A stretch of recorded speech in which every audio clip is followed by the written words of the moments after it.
If your freshly milled bread is turning out dense, flat, gummy, and just not what you expected, it might not be your mill, it might not be your wheat, or even your recipe. Most of the time, it's just a handful of very common mistakes that almost every home miller makes in the beginning. I've made almost every one of these. Well, today I'm breaking down the top 10 mistakes people make with freshly milled flour and a simple fix for each one.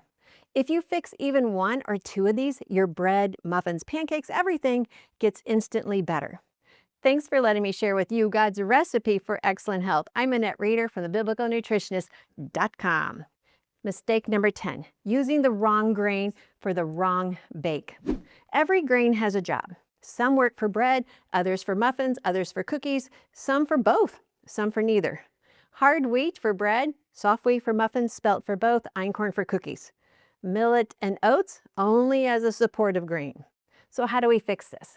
Be sure and check out my other videos on which are the best grains for breads and another video which are the best grains for muffins and biscuits and all of that. And that'll give you all your answers. Plus I have all of that in a blog, and so you can check that link out down below. Mistake number 9, milling too hot. If your flour feels really warm or hot right out of the mill, you're losing flavor and nutrients because heat can damage delicate oils in the wheat berries. So how do we fix this? Well, we can mill in smaller batches. You can slow the mill down a little bit if it's adjustable. You can keep the berries cool before milling, or you can store the flour in an airtight container for 30 to 60 minutes prior to baking. This helps the flavor to settle. Now, if you haven't already checked out my book, Satisfied Baking with Whole Grain Goodness, it is my favorite bread recipe, especially for different holiday seasons.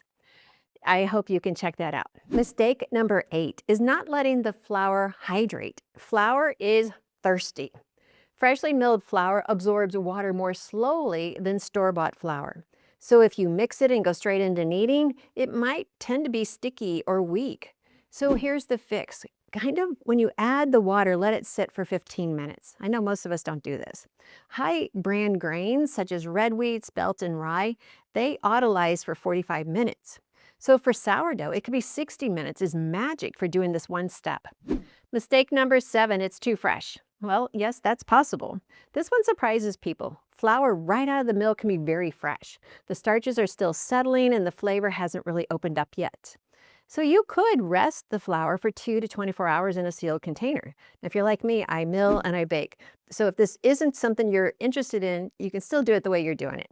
But here's the thing, the flavor improves, the structure improves. Get the free Bible Health ebook and discover 7 powerful steps to real, lasting transformation God's way. Break emotional eating. Learn what truly satisfies. Align your health with God's truth. This is your breakthrough.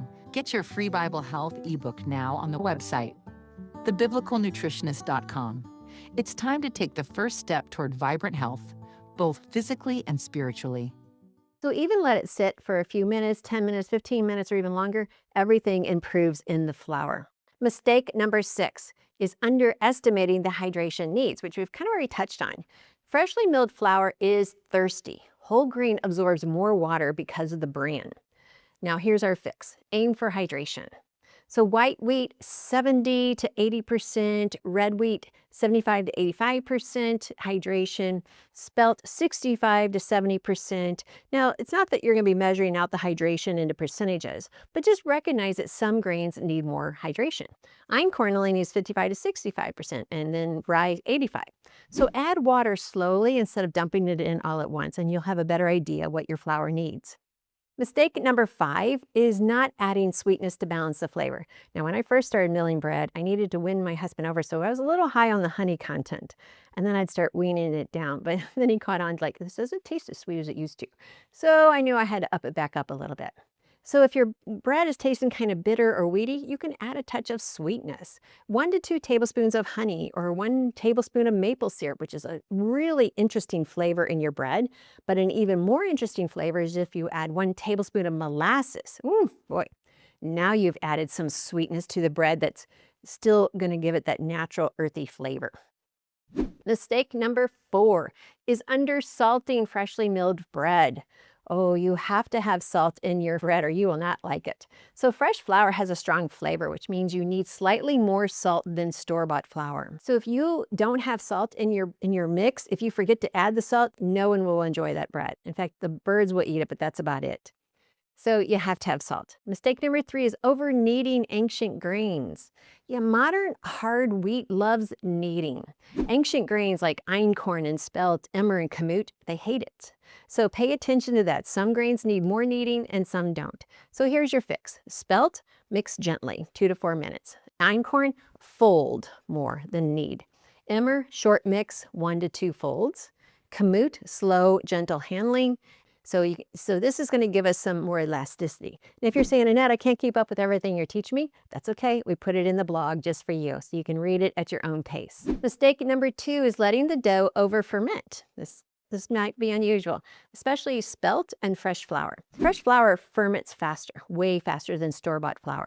And this surprises new people who are milling. So here's the fix. Reduce the rise time by 20 to 40%. Watch the dough, not the clock. Use cooler water if it starts to rise too quickly. Consider a longer final proof. Overproof dough collapses and tastes sour. All right, mistake number 1 is expecting it to behave like store-bought flour. This is a big one. Freshly milled flour is alive. Every grain, every variety, every hydration level behaves differently. So here's the fix. It's all about your mindset. Fresh flour is not meant to mimic store flour. It makes richer, more flavorful, more nutritious bread. It takes practice, but once you get it and get it dialed in, you never go back to making mistakes ever again. So here's a quick review of what I just shared with you. The wrong grain for the wrong bake. Check out my other videos in my blog for that. Milling is too hot. You skipped the autolyze section. Using flour too fresh, unusual. Not enough hydration, not balancing flavor. Undersalting, over kneading ancient grains, over fermenting fresh dough, and expecting fresh flour to behave like store-bought.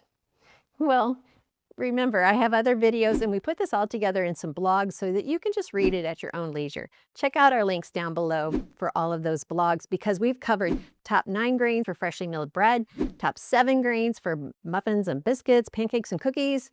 I mean, those 2 videos alone will instantly help you choose the right grain for the right bake. And most of the recipes that you're going to use are going to already have been proofed by many millers and bakers.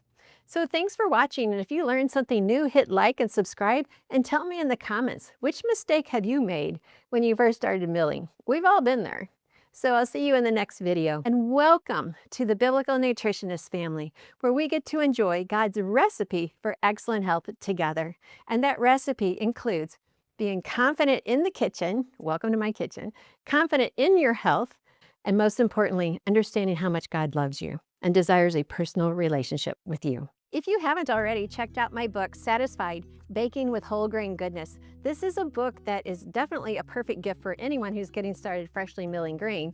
And it includes not only some of the teaching in the beginning about the value of real grain and how God created it, but it has some of my very favorite recipes for holidays, for every day. So many delicious recipes that I know your family's going to love. So yes, it does have the basic bread recipe, but it has many more recipes so you can extend your idea of baking with a lot of good recipes. Please check out Satisfied, Baking with Whole Grain Goodness.